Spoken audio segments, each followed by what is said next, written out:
Well, thank you, everyone. Um, a lot of what I'm going to talk about is maybe some things that you've heard about before, but probably not in quite the context.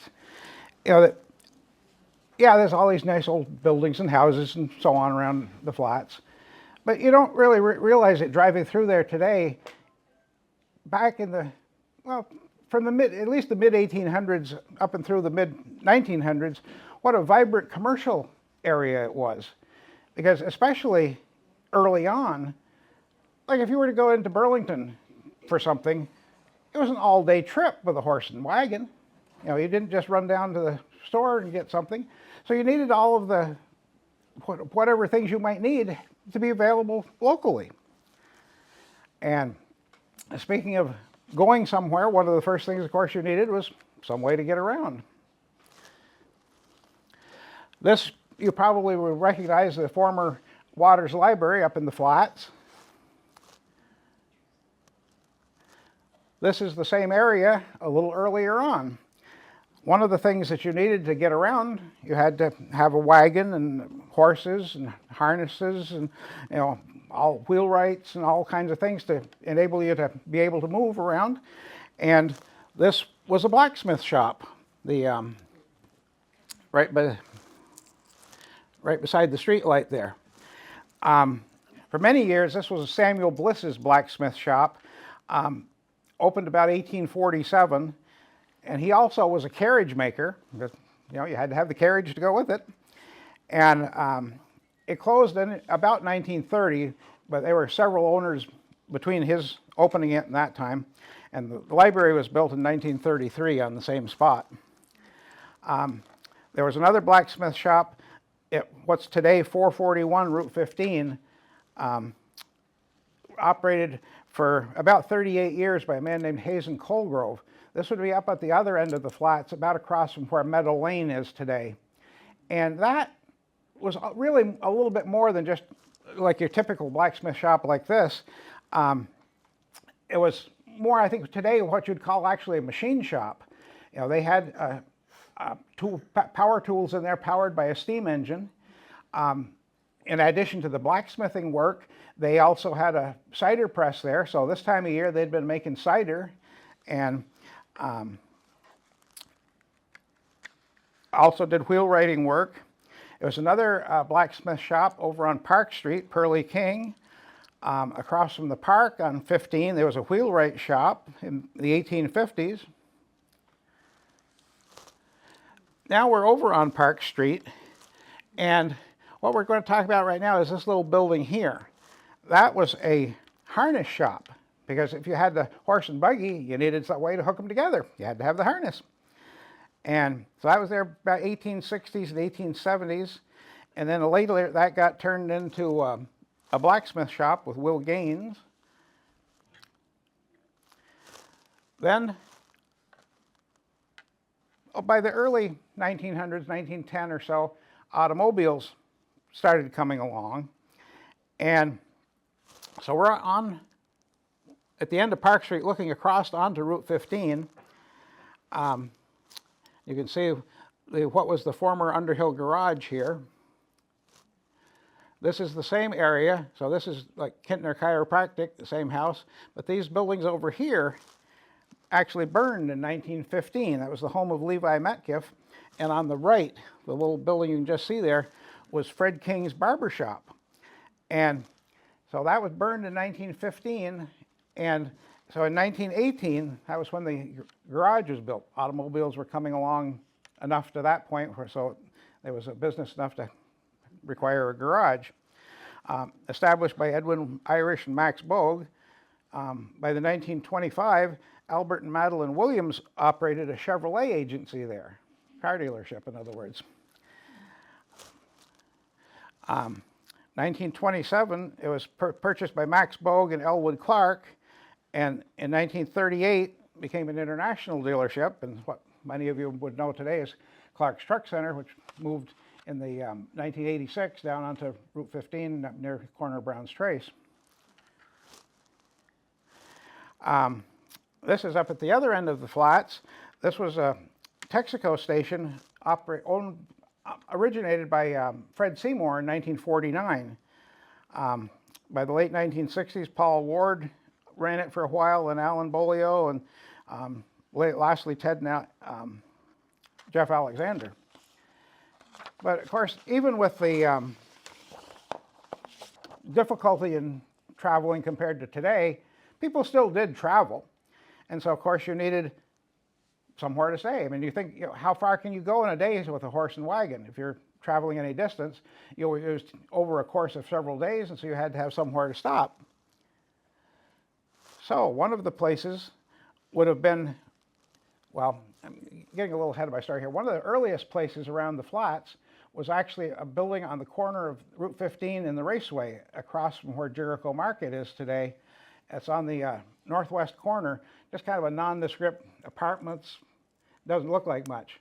But that was actually a hotel known as the Bass House, and probably dates to either the early 1800s or possibly the very late 1700s. So for what it looks like today, there's a lot more history there than you might think. This is down a little further on the other end of the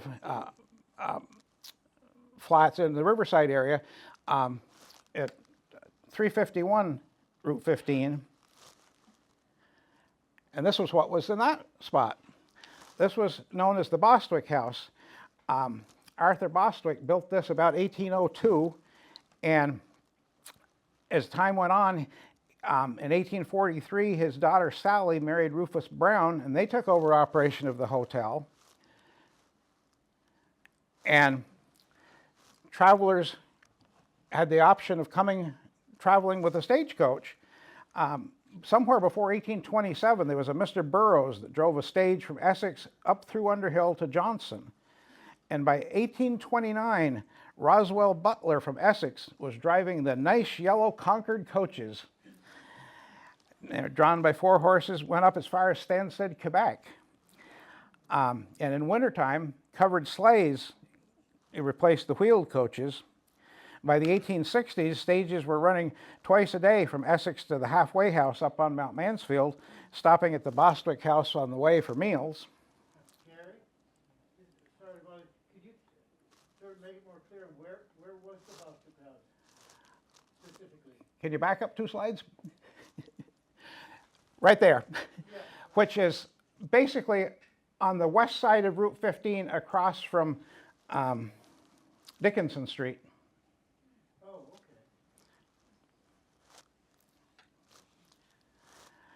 okay. One more. In 1866, the Bostwick House was bought by Leonard Dixon, and so quickly became the Dixon House. And as you can see from this picture compared to the earlier ones, one of the things he quickly did was expand it. More rooms and so forth, but also they added on things like a dance hall. And luckily, when the railroad came through Underhill in 1877, just the way things happened to work out, it went right almost beside the Dixon House. So the railroad made a platform there where people could get on and off the trains right there at the hotel. And so they actually would run trains up from people who would come up from Burlington to come to the dances here. And one of the interesting things, remember, early 1880s, I think it was, when Mr. Dixon died. And the B&L actually ran a special train from Burlington, so all the people that had been up there coming for dances and so forth could come up to attend his funeral.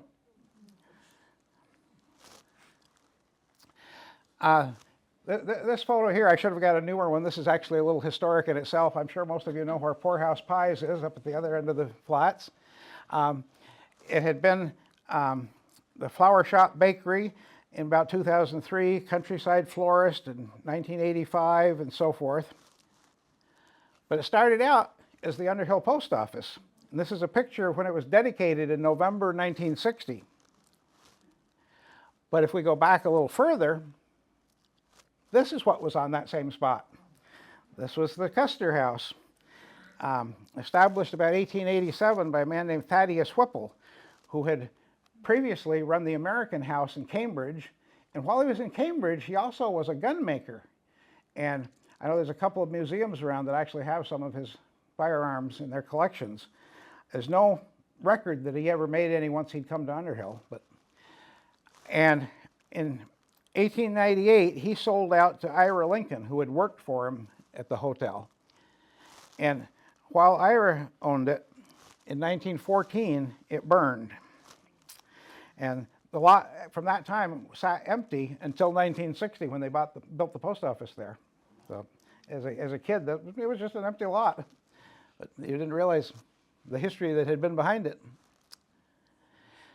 This is another one, which of course is still around, the Hotel Sinclair. That was built in 1893 by a man named Ed Sinclair, who was a local builder. And the story always went that he built this with all of the different turrets and the windows and everything, so that when people came and wanted him to build them a house, he could point out all of the different things that he was capable of doing. So it was kind of like a showpiece for his contracting business. And he and his wife Ruth ran this as a hotel, at least seasonally, up through 1933. And then we have the Fairview House. This is over on River Road, right at the corner of Park Street.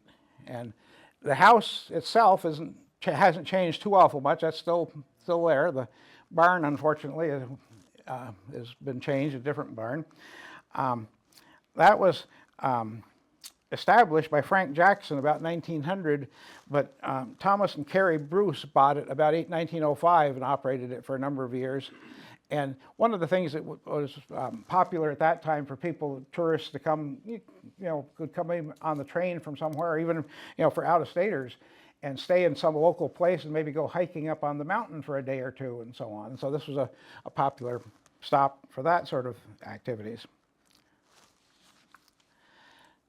Now we have the building that's over on Park Street, right at the back side of the park, which is like the Bass House, looks pretty nondescript, but it has a lot more history to it than you might think. This was the Tower and Oaks store. And John Tower and Henry Oaks had a store over on Route 15 on the west side of the park. And that burned, and so to rebuild, they rebuilt this building on the back side of the park in the mid to late 1830s. And John Towers was known as Judge Tower, as he was a side judge. He also was the town clerk, town representative, and both he and Henry Oaks were postmasters at one time or another, so the post office was in the store as well. And one of the interesting stories about Towers, he was involved in the temperance movement, had gone to a meeting over in Jericho Center, temperance meeting, and he was so enthused by that when he came home from the meeting, he went down in the basement where he had several barrels of hard cider and liquor and so forth, dumped them all on the floor and swore that he'd never sell another drop of anything like that. And apparently never did. And by the mid-1850s, this was what was known as a union store, the NEPU, Division 137, the New England Protective Union, and they had a whole chain of these stores all over. I know there was one in Jericho Corners and one in Jericho Center, and they were, kind of like you think in the 1950s and 60s, what an IGA store. I mean, they were all over. In 1857, this was sold to Lewis Carleton, and that's the era that this picture dates from. And around that time, it got to be known as the White Store. From 1898 to 1907, it was operated by H.A. Barrows and Company as a clothing store. And that was one of the things that, again, you wanted, clothes of some sort. You weren't going to, go off to Walmart or somewhere. You had to have something reasonably close by. And besides a store like this, there were a couple of tailors around Underhill Flats. Charlie Reynolds, who we'll talk maybe a little bit more about a little later. And there was another man named W.I. Assam that in 1897 bought the former District 3 schoolhouse, which was up on the other end of the flats up near Poker Hill Road. and converted that to a tailor shop.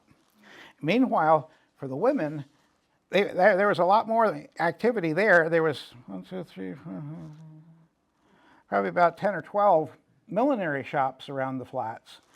One of them was Mrs. C.C. Abbott, and she and her husband kind of ran this jointly. She ran more the millinery shop. He was a traveling salesman, also selling similar sorts of clothing and so forth. And it was their son. He was Carlos Abbott. His son was Clinton Abbott, but they're both C.C., so it gets confusing there. His C.C. Jr. was the Burlington and Lamoille station agent in Underhill, and he'll show up here a little later as well. There was a Hattie Corse who had a shop just a little bit north of the park and on the west side of Route 15, and she would, like, once or twice a year, she'd make a trip to New York City and buy up all of the latest fashions and bring back so that the local ladies had the latest fashions available to them right here in the flats. Now this store ended up being sold, of course, a number of times over the years. By 1927, it was Mason and Foster, Charlie Mason and Grace Foster. And in 1929, Frank Simpson bought out Charlie Mason, so it became Foster and Simpson. And by 1934, Simpson had taken it over solely, and that was the time period this picture was taken. This is an interior view of the store, again, with Charlie Mason and Grace Foster. And on the side of the store, again, was the Underhill Post Office. That was where the post office was until 1960, when the new one just up the road that we just saw was opened. The only thing I remember about going in here, once you got inside the door, it just seemed like it was awfully dark and dingy in there. The new post office was a total change. This is the brick store over on the north corner of the park on 15. And again, that went through a whole lot of hands over the years. It was built in 1856 by George Simmons on the site of Colonel Frederick Fletcher's nice brick house. It just always amazed me that you tore down a nice brick house in the middle of the 1800s, but that's what you did to build a store. Many different people ran it through the years.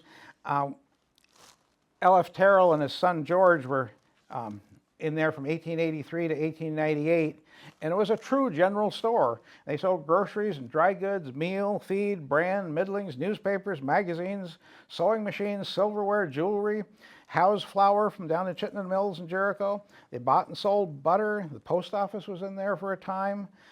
When the first telephone system came to the flats, the switchboard was in the store for a while. So about as general a store as you could get. From 1911 to 1916, it was operated by C.N. Steigels, who had previously been in a store over on Park Street that we'll see in a couple minutes. One of the things that may be a little hard to see in this picture, but right there is an interesting sign. It says, filtered gasoline. You think, I mean, in 1911, if you had a car, you know, there weren't filling stations around like there are today, and typically the first places that sold gasoline were hardware stores. And then as time went, or drugstores, and as time went on, you know, filling stations started coming around. And C.N. Steigels also sold automobiles, in particular, what's called the Orient buckboard. And it really was four wheels with a few boards between them and a little tiny engine on the back. So it didn't look like much, but it got around better than a horse, I guess. Now we're back looking down Park Street. And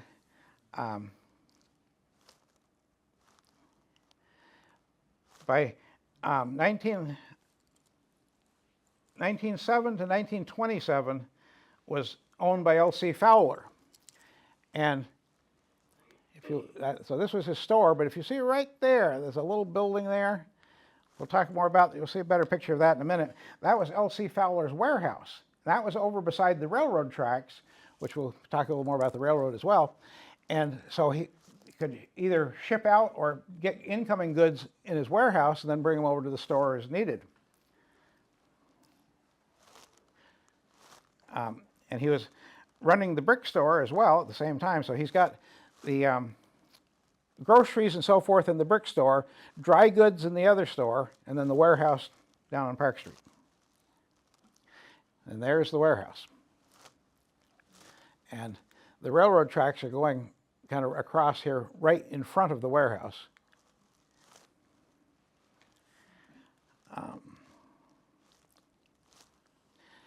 Okay.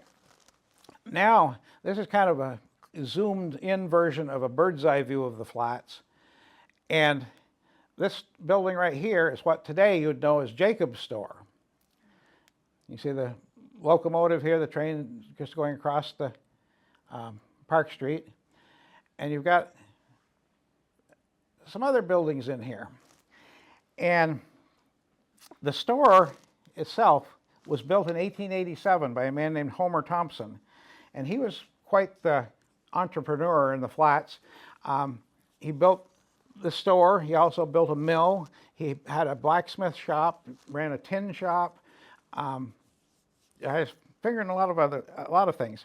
So when he first built this store, besides selling groceries, he had sold farm supplies, including wagons and machinery. And on the second floor was what was known as Thompson's Hall. This was an assembly hall where things like what we're doing here tonight would have happened. Just for sometimes they'd be at some kind of a traveling show. Different organizations might hold a meeting there and so forth and so on. So it was a little bit of, anybody that needed a place to have a get-together. That lasted up until 1892.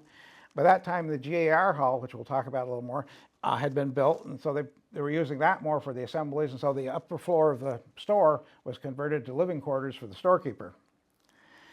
And just west of the store, which I'm guessing is this building here, he built a tin shop, made tinware and hardware. One of the big things was every spring he had a machine that would make syrup cans and sap buckets, and made as many as 2,500 sap buckets each spring.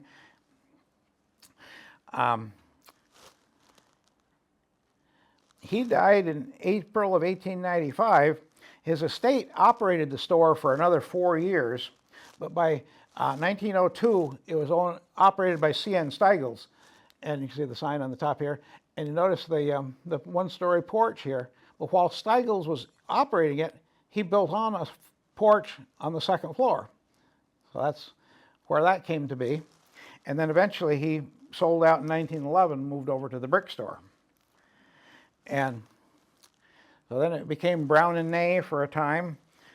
And then Clayton and his son Parker Rice ran it, Isidore Myers and Hector Marcoux. And then in 1948, Tippy and Minnie Jacobs bought the store. This is Wesley and Genevieve, but nobody knew them by those names. They were always Tippy and Minnie. And they bought the store, and I say, in 1948, and it's still their descendants that are running it to this day. Is that Tippy and Minnie right there? That is. That's Tippy and Minnie. Probably a couple of the kids, but I don't know who those are.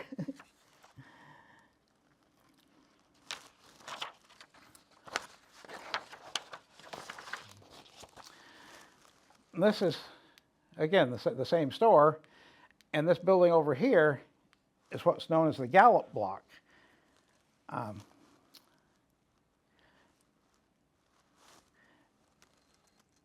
Various buildings here, and this building here was the home of Ernest Goodwin.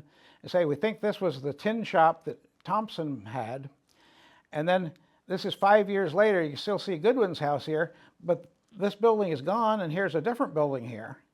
And the other interesting thing is this house here with the flat roof, that's where Miltons live today.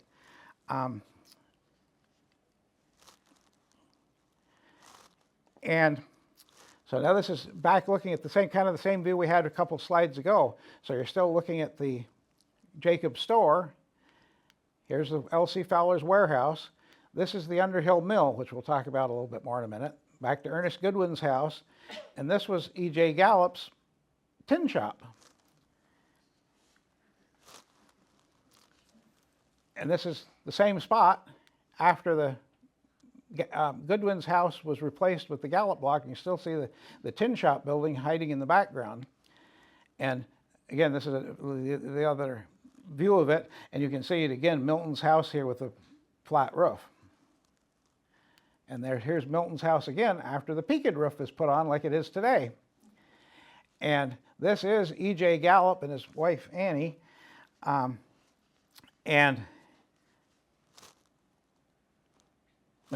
back up, we're not done. This is their son David Gallup. And the interesting thing here, you have a gas pump. So that was one of the first real gas pumps, real filling stations in Underhill.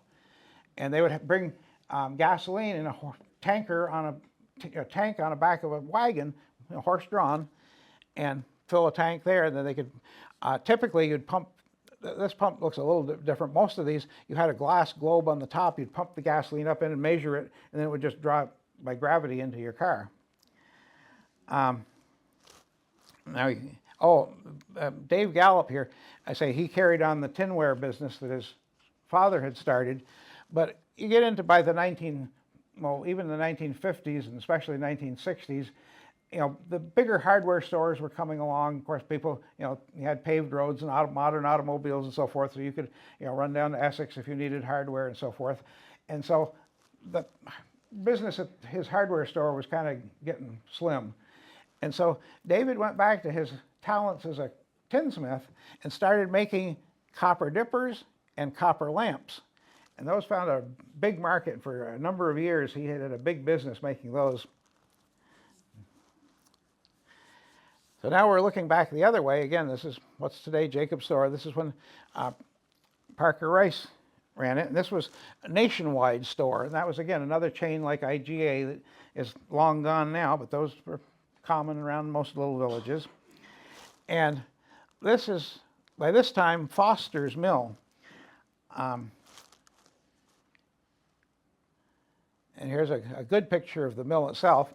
This was also built by Homer Thompson, this in 1893. And this picture is taken probably in the early 1940s. So it's just after the railroad had gone out of business in 1938. But the railroad would have gone right through here. And so there's actually a siding right beside the mill where the railroad cars could be set off and the grain dumped down through these openings in the foundation into the mill. So it's easy to unload the cars there. And that was, of course, most mills you think of were probably water powered, but no water power here in the flats. And so this was operated by a gas engine. And the gas, you think of gasoline. Well, no, this was gas made by what was called a producing plant from soft coal.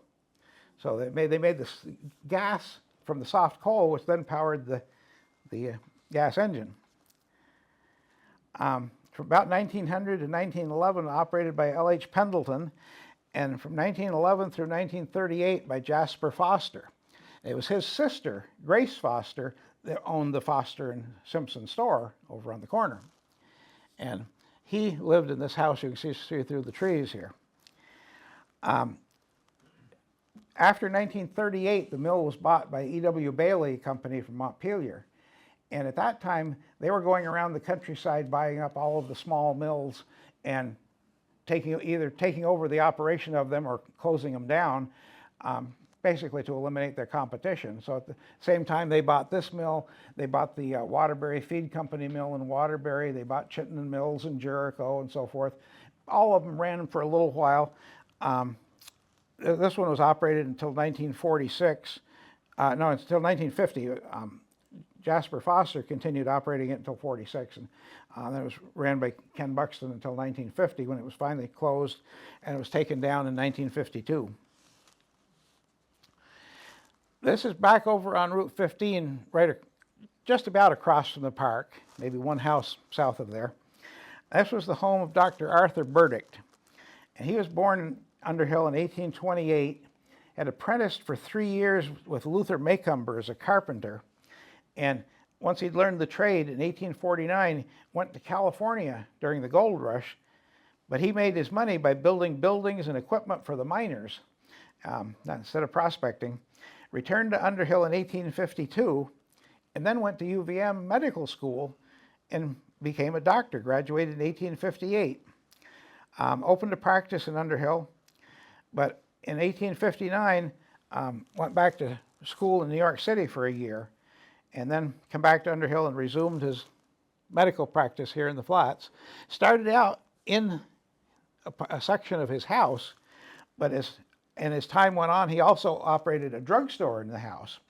But about 1870, he moved across the street and opened the drugstore in this building. I imagine a lot of you know where Green Thumb Hydroponics was until just recently. That building was, before it became a hydroponic store, was the Methodist Church. And this building right here, you can just see the edge of, was the former Methodist Church. So this building would have been right next to it. About 1871, W. Scott Ney began studying medicine with Dr. Burdick. And it was typical of education, the way doctors were educated in those days, that you'd study with a doctor for a time, and then you'd go to medical school, and then maybe come back and apprentice with a doctor again for a while. So you had some practical training along with their college education. Dr. Ney graduated from UVM College of Medicine in 1873, and came back to Underhill and went into a joint practice with Dr. Burdick, and also about that time took over operation of the drugstore. Sadly, at about 11 a.m. on August 11th, 1906, in a house just to the left out of this picture, an oil stove exploded and caught the house afire, and in the home of Dr. Walter Grace. And the fire spread next door to Dr. Ney's house, then next door to the drugstore, then next door to the Methodist Church. That had a slate roof on it, so they thought that that was going to probably save it. Well, it didn't. And it spread from there next door to the Grange Hall. And you can see over in the background, this is what's today the United Church, or was the Congregational Church at that time. They said that building caught fire once or twice, and the store here, the White store also, but they were able to put those out. You can see this house here, the wet blankets they put on the roof to keep the sparks from setting that afire. But they still, and so once they got the sense that this was going to be a pretty serious fire, they sent word to Burlington. And Burlington Fire Department loaded a fire engine on a flat car and sent it up on the railroad. They made it from Burlington to Underhill in 35 minutes. And one of the things that was in the upper floor of the drugstore was the Masonic Hall. That had been originated in Essex, and in the late 1880s or 1890s, they had moved to Jericho, and their Masonic Hall was in the upper floor of the Pierce block. That burned in 1901.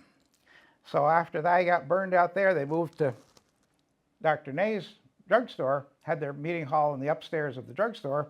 5 years later, they get burned out a second time.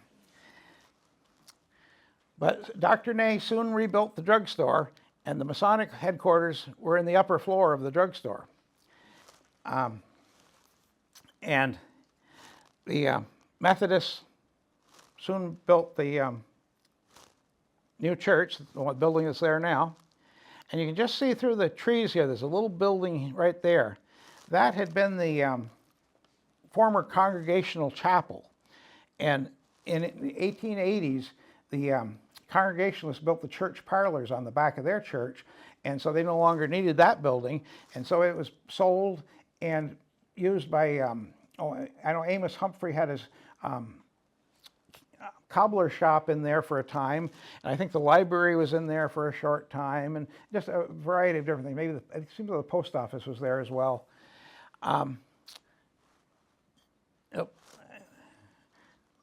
Anyway,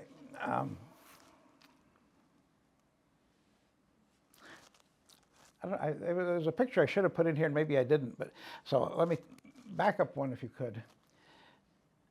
Right on this little corner right here,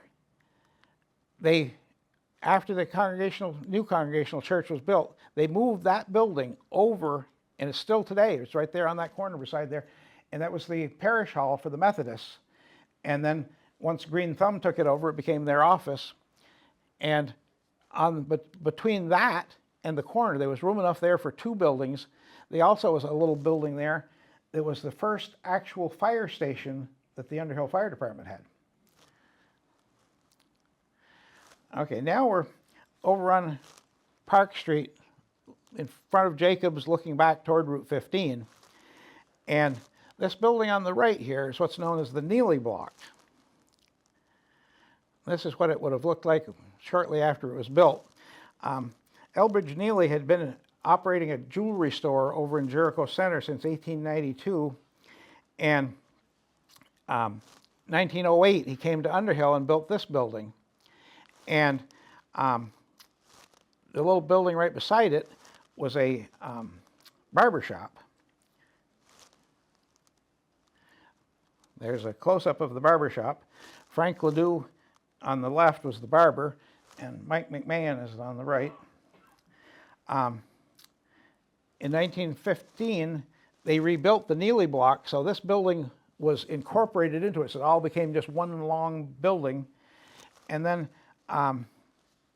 later on, there's actually a second story that was added onto it, and so it looked as it does today. And meanwhile, Elbridge Neely expanded his business to add sporting goods, antiques, new and used furniture. That operated up till about 1930. By the early 1920s, Charles Scribner used part of the store for his business, dealing in electrical supplies, fixtures, and appliances.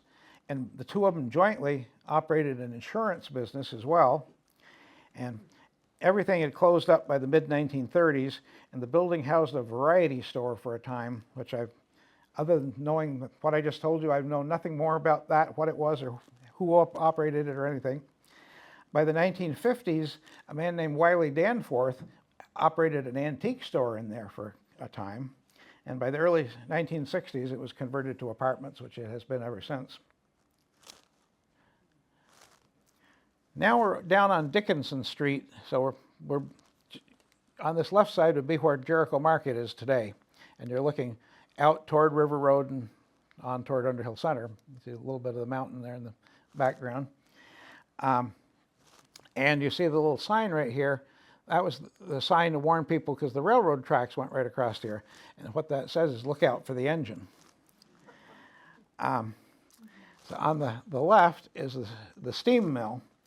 That was a steam-powered sawmill. Again, no water power in Underhill, so everything was steam-powered or gas-powered. That was built in 1876 by Gilbert and Robinson. And the 1875, they had started building the B&L Railroad. That started in Jericho, and they built both directions, so toward Cambridge Junction and toward Burlington, both at the same time. So by the time this was built in 1876, the railroad hadn't quite got there, but they knew it was coming and they knew where it was going to go, and so the sawmill was built right beside the railroad tracks. That burned August 5th, 1893.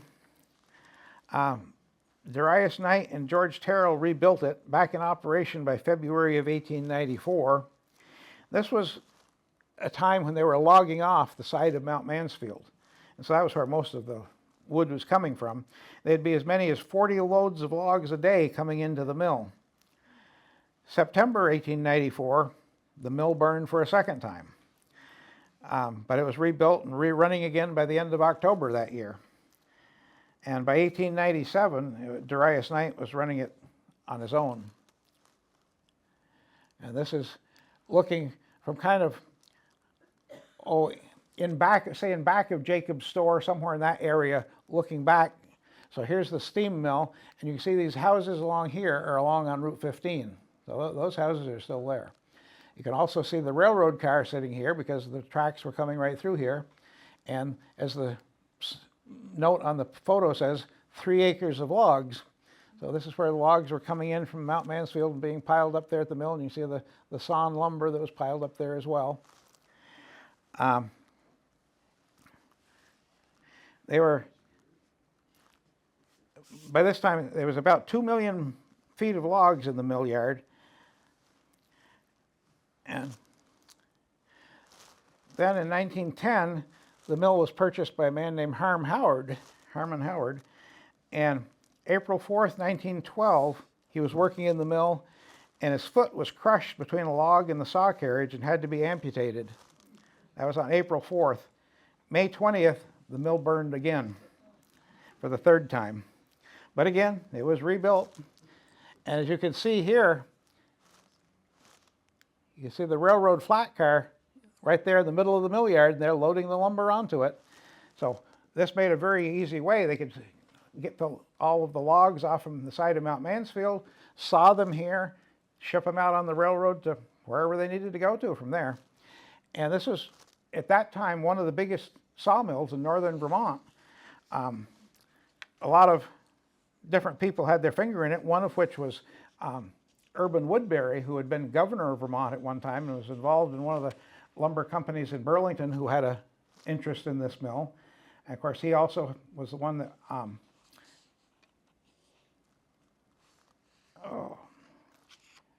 one of the things I didn't put in my notes, operated the hotel that was on the corner of St. Paul and Main Street in Burlington that burned in 1951.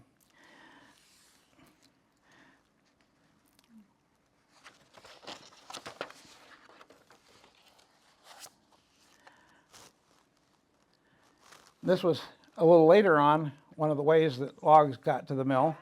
This is George White sitting on the right on the top of the logs. That's parked in front of the brick store there in the flats.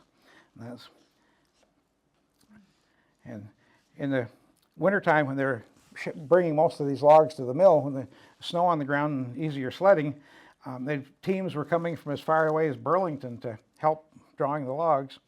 They also could produce steam-bent chair wood, fork handles, novelty turning, shingles, clapboards, made cheese boxes and butter tubs, at times employing from 50 to 100 men.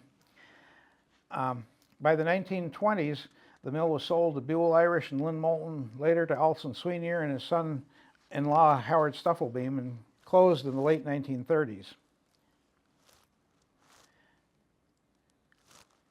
And in 1960, Richard Villeneuve, who had operated a sawmill up on Kruglet Road in Underhill Center, moved down to the same site and built a new sawmill in the same spot as the steam mill.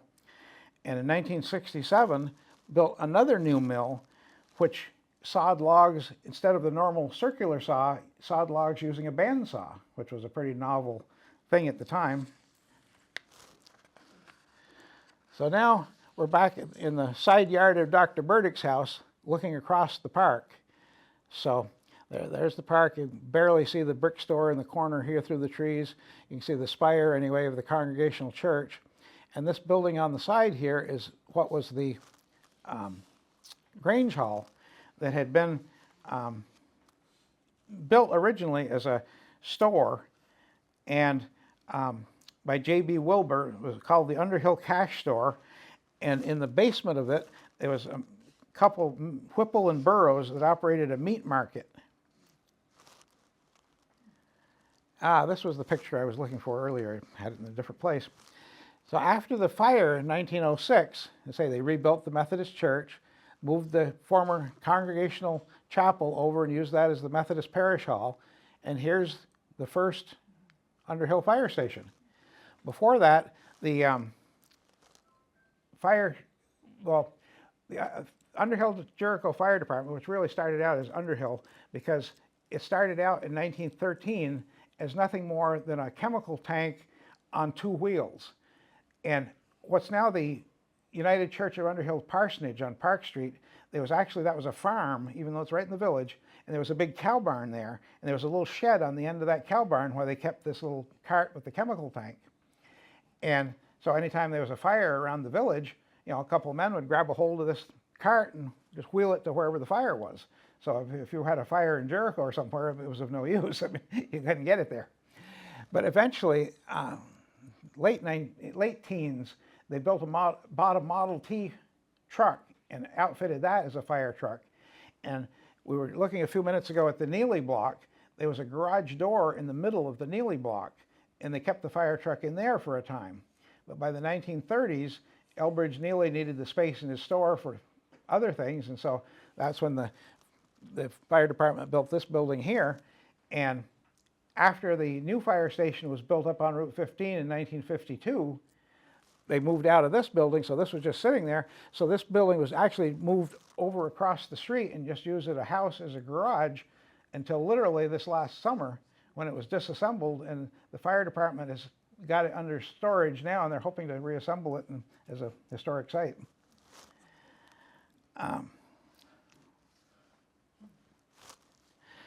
This is the house over on 6 Park Street. So if you coming up 15 from Jericho and cut around the corner, this is the first house you come to. It was formerly the Mansfield Theater. There's a man named Judson Santamore that had moved here from Stowe, worked at the creamery down in Riverside, and ended up marrying Mrs. Julia Farrell, who lived in this house. And after they were married, he convinced her in the early 1920s to build a dance hall. Well, this is during Prohibition. I mean, dance halls weren't that much in fashion. And so that didn't last very long, and they changed it over to a movie theater. And this became the Mansfield Theater, and would seat about 200 people. And when talkies came along, they converted over so they could use project talkies. They had a piano in there during the silent movies, so somebody had an accompaniment on the piano. And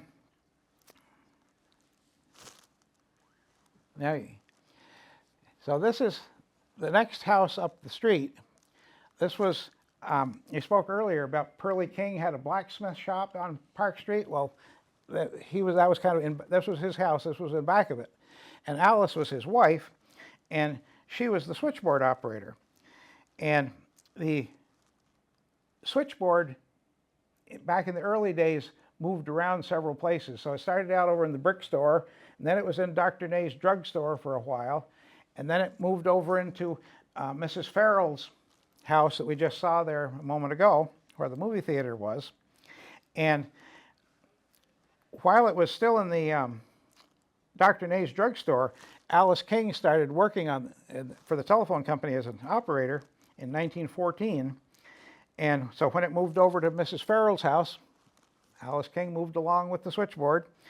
And after Mrs. Farrell died, she and the switchboard moved back to her own home next door. And so she was the telephone operator, and the switchboard was there in her house. And you can see the sign out in front of the house for the telephone company. That was up until the dial system came along in 1955. That's when the switchboard finally went away.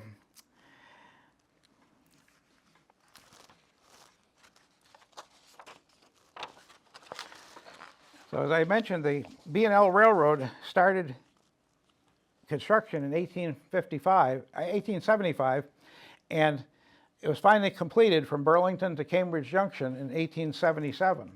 And so this was the Underhill station, and that building right there was the car house where they stored the hand car when the section crews weren't using it to maintain the tracks. And that building actually still exists. It's on a farm over in Jericho. It was used as a tool shed after the railroad closed. But of course, once the railroad came through, this changed things both in the regard of all the different things now that could be shipped into Underhill that weren't practical to do beforehand, but also the things from Underhill that now could be shipped out. So there were things like lumber, maple sugar. In 1899, there was one 3-week period they shipped 30 tons of maple sugar. 1886, they shipped 60,000 pounds of butter. November 1896, 1 week, they shipped 5 tons of poultry. And out of the picture, but over on the other side of the tracks here, there was a stockyard and scales so they could weigh the produce of any sort that was being shipped.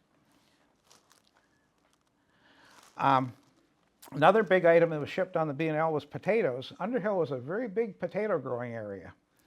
1886, they shipped 15,000 bushels of potatoes. 1890, George Terrell shipped 100 carloads of potatoes.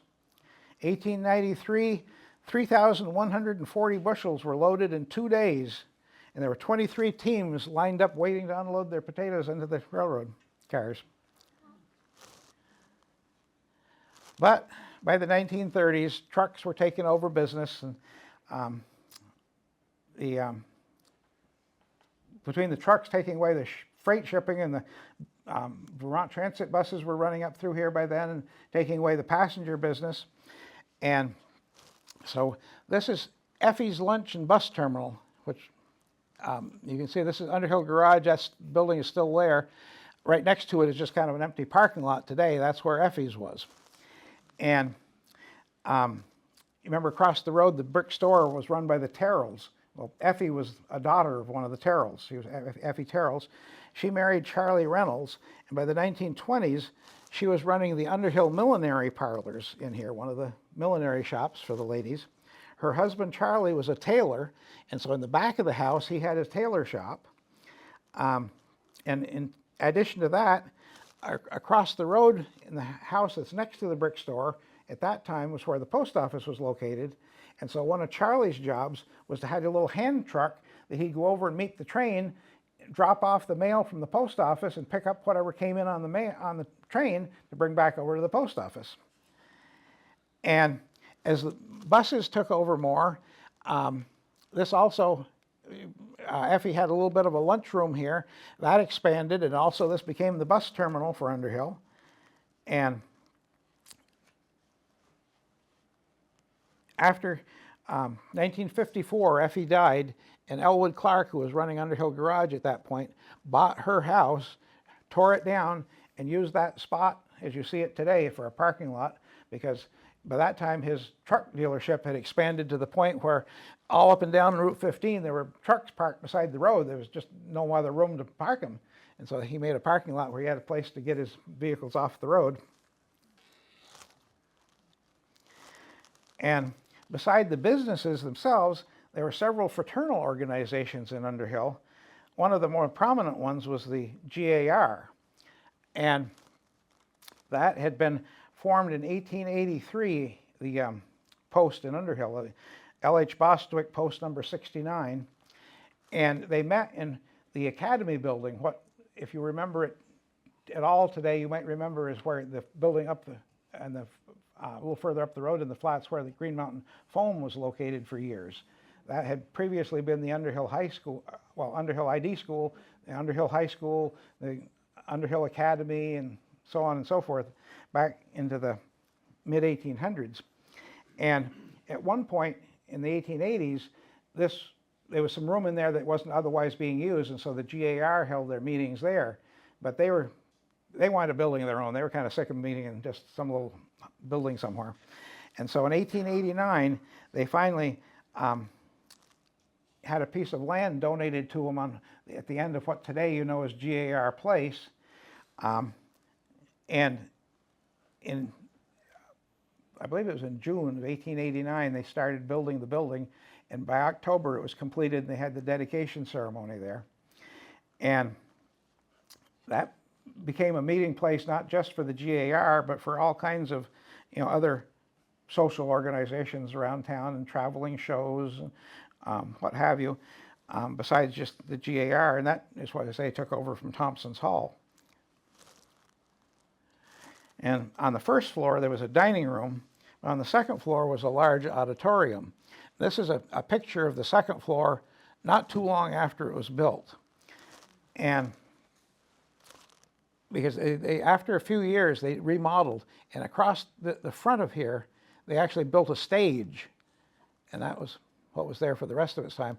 And where you see a window here, they converted that into a door, and that became a fire escape. And as the years went by and the veterans were passing on, there just weren't enough left to carry it on. In 1904, operation of the hall moved over to the Women's Relief Corps, which was the Women's Auxiliary of the GAR. Well, by 1937, even the Women's Relief Corps, was having a hard time operating the building, and so the towns of Jericho and Underhill jointly bought the building. 1942, they turned around and sold it to the Underhill ID School District, and it was used for both the grade school and the high school graduations, as well as all kinds of other public gatherings. And I remember going to a Halloween party there. That was in the downstairs, and the only thing I really remember about it, it seemed like it was very dark and dingy in there, not well lit at night. And up on the upper floor, when I was in about 1955, there's a lady named Doris Ward, the Ward family had a local band, and she got together a group of us first graders and taught us how to square dance, and we put on a performance there in the GAR hall. The thing I particularly remember about that is, say, by that time the stage was here, and they would put like a cardboard wall around the center part of the stage, so you had like a backstage area, and between this wall of the building and the back wall of this stage area, there was just about room enough to walk through there, and it was on the wicked hot summer night, and standing in that little space waiting to come out on stage. And finally closed for good in 1958 and was sold to the Clark family, and then in 2009 to the Carter family. And they had moved it onto a new foundation and were in the process of restoring the building, when sadly it was destroyed by a fire in November of 2010. A lot of memories went with that. These are some ribbons from some of the organizations around town. This one here is from the Bostwick Post of the GAR. This one is the Mount Mansfield Lodge of the IOGT, the International Order of Good Templars. And the farther one is the Lodge 120 and 170 of the Mount Mansfield Grange. No, that was, the Templars are 120 and the Mansfield Grange is 170.